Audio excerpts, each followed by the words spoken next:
आज बच्चों हम आपको आपदाओं के बारे में बताएंगे। बहुत सारी आपदाएं आप जानते हैं, जैसे कि भूकंप का आना, सूखा पड़ना, जानते हो कि नहीं जानते हो? ऐसे ही आज एक आपदा जिसको सुनामी कहते हैं, इसको हम पढ़ेंगे। सुनामी क्या होता है बताओ? हाँ ठीक है, बाढ़ आना, मतलब पानी से संबंधित है ना ये।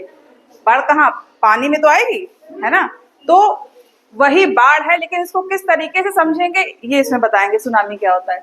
ये जापानी भाषा का शब्द है। सुनामी जो है ये जापानी भाषा का शब्द है, ठीक। इसका अभिप्राय समुद्र में उठने वाली बहुत ऊंची तीव्र गति वाली व विनाशकारी लहरों से होता है। यानी कि समुद्र में बहुत तीव्र गति हो, बहुत तेज, और कैसी हो? विनाशकारी। विनाशकारी से मतलब क्या है?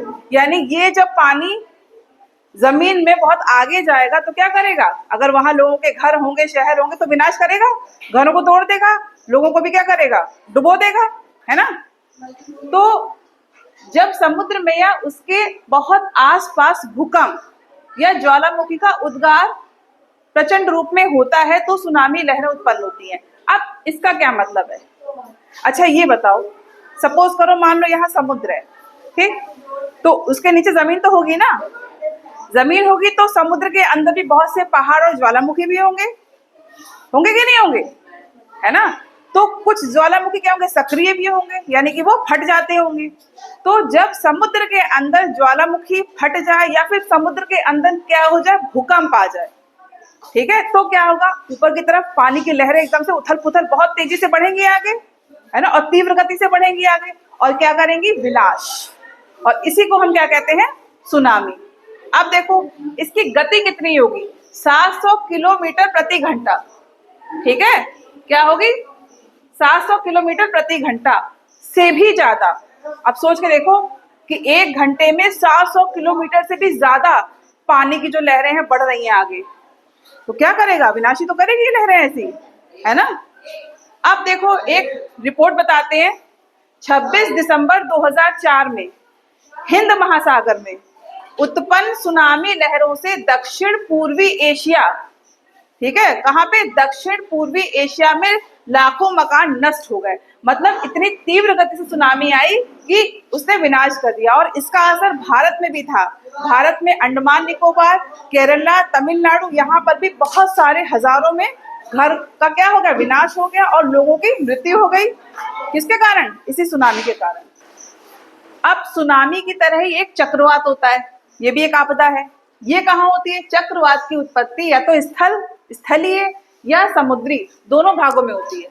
या तो चक्रवात कहाँ आएगा? स्थल पे आएगा तो क्या होगा? हवा के माध्यम से आएगा, है ना? और या फिर क्या आएगा? समुद्र में आएगा। और ये भी बहुत कैसा होता है? विध्वंसकारी, विनाशकारी, बहुत तेज स्पीड में आता है ये भी। अब इसमें क्या है? चक्रवात को अलग अलग देशों में अलग अलग नाम से पुकारा जाता है। चक्रवात एक ही है, लेकिन अलग अलग देश में उसको आप अलग अलग नाम से बुलाते हो। जैसे संयुक्त राष्ट्र अमेरिका यानी कि यूएसए में चक्रवात को क्या कहते हैं? हरिकेन, ठीक है, ये बदलता नहीं है। यूएसए में जब भी चक्रवात आएगा तो वो हरिकेन होगा, ठीक। नेक्स्ट क्या है? चीन, जापान और फिलीपींस, इन तीनों में जब चक्रवात आता है उसको क्या कहते हैं? टाइफून, ठीक है। क्या कहेंगे इसको हम? टाइफून। बांग्लादेश और भारत में चक्रवात आएगा तो उसे क्या कहते हैं? उसे चक्रवाती कहते हैं, ठीक है। नेक्स्ट ऑस्ट्रेलिया में क्या कहते हैं इसको? विली विली कहते हैं, याद रखना, ठीक है। ये सब चक्रवात हैं, एक ही जैसे हैं, लेकिन अलग अलग देशों में इसके नाम अलग अलग रख दिए गए हैं। तो ये सब क्या है? आपदाएं हैं जो आ रही हैं। क्यों आ रही हैं बताओ? क्या कारण हो सकता है? मनुष्य का जो ये इंटरफेयर है प्रकृति में, इसी के माध्यम से सभी चीजें आ रही हैं। भाई ये ग्लोबल वार्मिंग हो रही है, एसिड रेन है, और इतना पॉल्यूशन, जो ये प्रकृति में डिसबैलेंस हो रहा है, इसी की वजह से चक्रवात और सुनामी आ रही है। तो ना रही बात।